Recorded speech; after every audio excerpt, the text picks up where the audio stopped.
مرحبا بكم dans votre chaîne Physique et sa didactique. En principe, rien ne va de soi, rien n'est donné, mais tout est construit.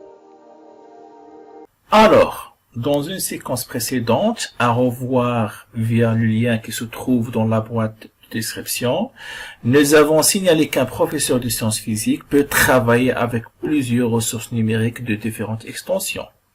Par exemple, des textes, des audios, des animations et même des applications.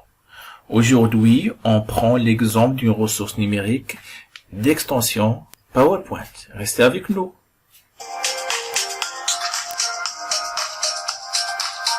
Dans les cours didactiques, physique bien sûr, nous avons été sensibilisés aux obstacles liés à l'enseignement des sciences, notamment enseignement des sciences physiques. Par exemple, en mécanique, on fait souvent des projections des équations vectorielles sur un système des axes. Au titre d'exemple, dans le cas de la chute libre, on aura ce passage d'une équation vectorielle vers une autre équation scalaire. Et même dans le cas d'un glissement sur un plan incliné sans frottement, on aura même l'implication suivante. Dans ce cas, la question que se pose pour un élève, pourquoi ce moins et même pourquoi ce sinus alpha? Ce qui signifie que la projection vectorielle peut générer pas mal des obstacles chez un élève de secondaire. Pour moi, je vois que les animations de PowerPoint, quand même, peuvent régler pas mal des obstacles de ce type.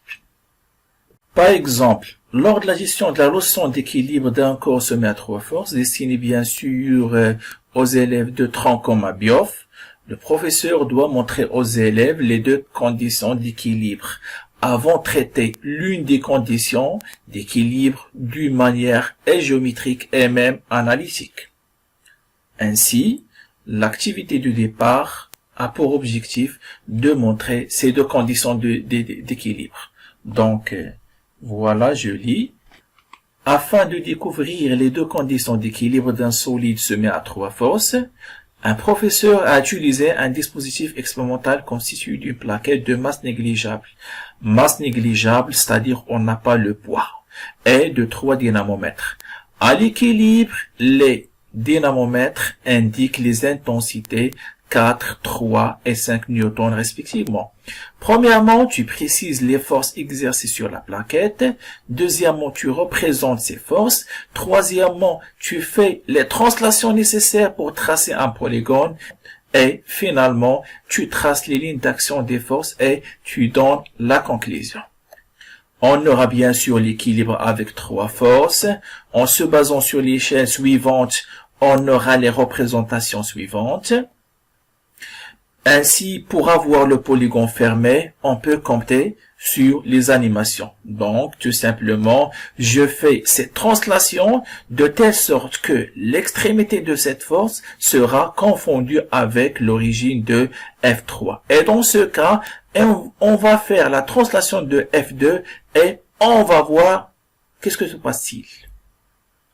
Tiens, remarquons que les 3 vecteurs forment un polygone fermé. Ça signifie que les forces se compensent. Et de plus, on va travailler sur l'autre condition d'équilibre. Tout simplement, on représente les lignes d'action des 3 forces en remarquant que les 3 forces, bien sûr, sont concurrentes. Les lignes d'action sont concurrentes. Ainsi, les deux conditions d'équilibre d'un corps, à savoir la somme des forces égale à 0 et même les 3 lignes d'action sont coplanaires. Et je passe maintenant à une autre démonstration qui va montrer que les animations de PowerPoint même sont utiles dans le cas d'une étude analytique. Par exemple, je considère le cas suivant avec laquelle on a une plaque qui est en équilibre sur l'effet de 3 forces, F1, F2, F3, avec les intensités. Premièrement, tu précises les coordonnées de chaque vecteur dans le système des axes OX, OY, et même on va montrer analytiquement que les forces même se compensent. Alors, on va travailler même avec les animations de PowerPoint. Premièrement, pour préciser les coordonnées de F1, je fais tout simplement des projections. Bien sûr, la projection de l'extrémité, même d'une autre extrémité. Dans ce cas, il est clair que la composante verte représente le X de F1 avec le même module, donc F1X égale tout simplement F1. Et toujours avec les mêmes animations, je fais la projection de l'origine, de l'extrémité, remarquant que les deux projections sont confondues, ce qui signifie que on n'a pas de Y, le Y de F1 égale à 0. Et d'une façon générale, je peux généraliser avec mes élèves et de déduire que lorsque un vecteur est perpendiculaire sur l'axe Y, son Y sera nul. C'est pareil avec le F2, donc on trouve que son X maintenant égale à 0, alors que son Y, c'est tout simplement moins F2. Par contre, le F3 va poser des problèmes, mais on va faire avec les animations toujours des PowerPoint, si on va faire la décomposition suivante, facilement, on va trouver le X et même le Y de F3 en se basant sur ces deux relations. Voilà, vers la fin, on va redonner les coordonnées de F1, F2, F3 et bien sûr, avec des calculs, je peux montrer que les trois forces, bien sûr, se compensent.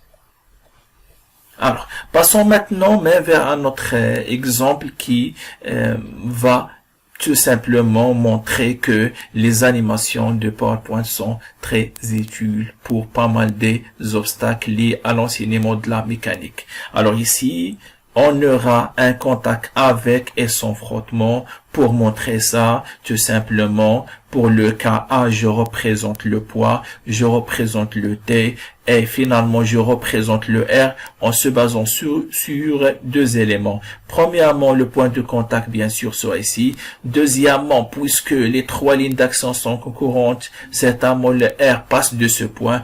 Et dans ce cas, je trouve que le R est bien perpendu sur le mur, donc on n'a pas de frottement. Par contre, ici, ce n'est pas le cas, donc je refais toujours avec les mêmes animations. Je trouve que le R, quand même, va faire un angle de frottement. Notez bien sûr l'angle phi et même avec les mêmes animations, je fais la décomposition de R en RT et même R1. Ainsi, pour un élève, la conclusion sera tout simplement, dans le cas A, on n'a pas de frottement. Par contre, dans le cas de P, on a des frottements. Mais pour un prof, pour vous, bien sûr, la conclusion est plus importante même.